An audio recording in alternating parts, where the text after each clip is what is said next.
Hello नमस्कार विद्यार्थी मित्रों, गुजरात एज्युकेशन यूट्यूब चैनल पर आप सर्वનું हार्दिक स्वागत है। मित्रों, આજના વિડીયોની અંદર આપણે વાત કરીશું ધોરણ 9 વિષય સામાજિક વિજ્ઞાન અને વાર્ષિક પરીક્ષાનું જે અસાઇનમેન્ટ છે તેમાંથી વિભાગ સી આધારિત પ્રકરણ 7 નું સંપૂર્ણ સોલ્યુશન આપણે આ વિડીયોની અંદર જોવાના છે। તો આ વિડીયોને અંત સુધી જોવાનું ભૂલતા નહીં।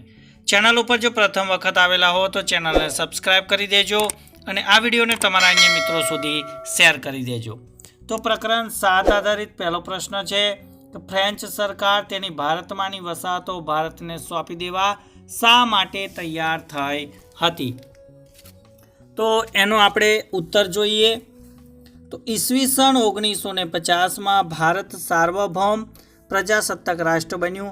ए समये भारत में फ्रेंचोनी पुडुचेरी सहित 5 वसाहतो हती। ए प्रदेशोना लोको भारतीय संघ में जोड़ावा मांगता हता। એ માટે તેમણે ઉગ્ર સ્વાતંત્ર્ય ચળવળો શરૂ કરી। ફ્રેન્ચ સરકારે એ ચળવળોને દબાવી દેવાના પ્રયત્નો કર્યા અને ઈસવીસન 1948માં પુડુચેરીના લોકોએ એક વિરાટ સભા યોજી ફ્રેન્ચ સરકારને ભારત છોડોનું એલાન આપ્યું। ભારત સરકારે પુડુચેરીનું શાંતિમય સમાધાન કરવા ફ્રેન્ચ સરકાર સાથે વાટાઘાટો શરૂ કરી, પરંતુ લોકો પુડુચેરીને તાત્કાલિક આઝાદ કરી ભારતમાં જોડાઈ દેવા માંગતા હતા। तो फ्रेंचोना अंकुश हेठळनी अन्य वसाहतोना लोकोए पण स्वातंत्र्य चळवळो शरू करी। इनामना लोकोनी मुक्ति सेनाए ईस्वीसन 1954 में इनामनो वहीवट पोताना हस्तक लई लीधो। लोकोनो मिजाज पारखीने फ्रेंच सरकारे 13 ऑक्टोबर 1954 में भारत सरकार साथे वाटाघाटो शरू करी। वाटाघाटोना अंते फ्रेंच सरकार तेनी पुडुचेरी, कराईकल, चंद्रनगर, माहे अने यनम आ 5 भारतमांनी वसाहतो भारतने सौंपी देवा तैयार थई। बीजो प्रश्न छे, टूंक नोट लखो कि जूनागढ़नुं भारतीय संघमां जोडाण। तो जूनागढ़ सौराष्ट्र में आवेलुं छे। जूनागढ़नो नवाब मुस्लिम हतो, ज्यारे राज्यनी मोटा भागनी वस्ती हिंदुओनी हती। नवाबे प्रजानी इच्छा विरुद्ध आजादीना दिवसे ज जूनागढ़नु पाकिस्तान साथे जोडाण कर्युं। पाकिस्ताने तेने मंजूर कर्युं। सरदार पटेले तात्कालिक वळता पगलां लेवानुं नक्की कर्युं। जूनागढ़ने स्वतंत्र करी तेने भारतीय संघमां जोडवा माटे मुंबईमां जूनागढ़ना नागरिकोए आरजी हुकूमतनी स्थापना करी। सौराष्ट्રના બધા રાજ્યોએ અને લોકોએ નવાબના પાકિસ્તાન સાથેનો જોડાણનો વિરોધ કર્યો। નવાબે જૂનાગઢના લોકોને ત્રાસ આપવા માંડ્યો। भारतना सैन्य अने नौकादळे जूनागढ़ने चारे बाजुथी घेरी लीधुं।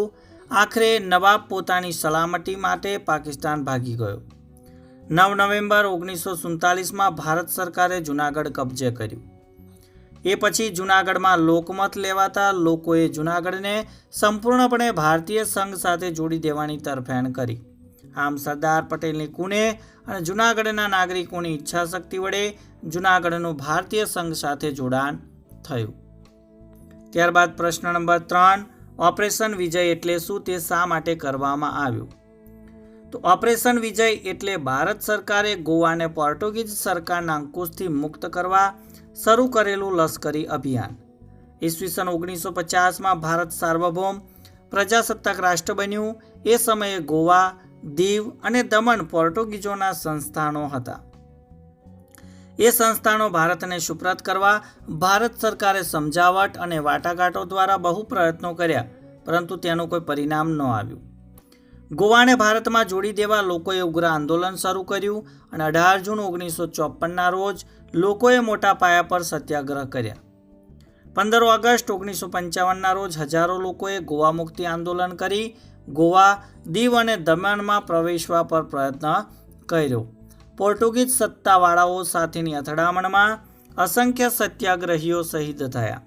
पोर्टुगीज सत्तावाळाओना अत्याचारो वधी गया। गोवामां स्फोटक परिस्थिति सर्जाई।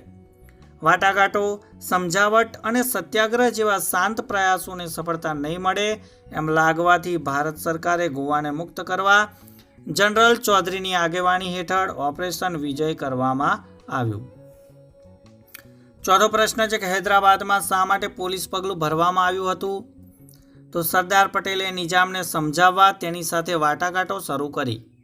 तेमणे निजाम वती वाटाघाटो करनार अधिकारीओने स्पष्ट जणावी दीधुं કે હૈદરાબાદના લોકો ભારતીય સંઘ સાથે જોડાઈ જવાની તીવ્ર ઈચ્છા ધરાવે છે, તેથી તેમની ઈચ્છા મુજબ હૈદરાબાદનું ભારતીય સંઘ સાથે જોડાણ કરવું એ સૌના હિતમાં છે. એ સમયે નિજામના અધિકારીઓએ અને સૈન્યે લોકો પર ત્રાસ ગુજારવાનું શરૂ કર્યું. લોકોને અસહ્ય પરિસ્થિતિમાં બચાવવા માટે ભારત સરકારને હૈદરાબાદ સામે પોલીસ પગલું ભરવું પડ્યું હતું. ત્યારબાદ પ્રશ્ન 5 ટૂંક નોંધ લખો. હરિયાળી ક્રાંતિ. તો ભારતમાં કૃષિ ક્ષેત્રે આવેલ ટેકનિકલ અને સંસ્થાગત સુધારાઓને પરિણામે દેશ અન્ન ઉત્પાદનમાં સ્વાવલંબી બન્યો છે. દેશમાં કૃષિ ઉત્પાદન ઘણું વધ્યું છે. આ ઘટના હરિયાળી ક્રાંતિ કહેવાય છે.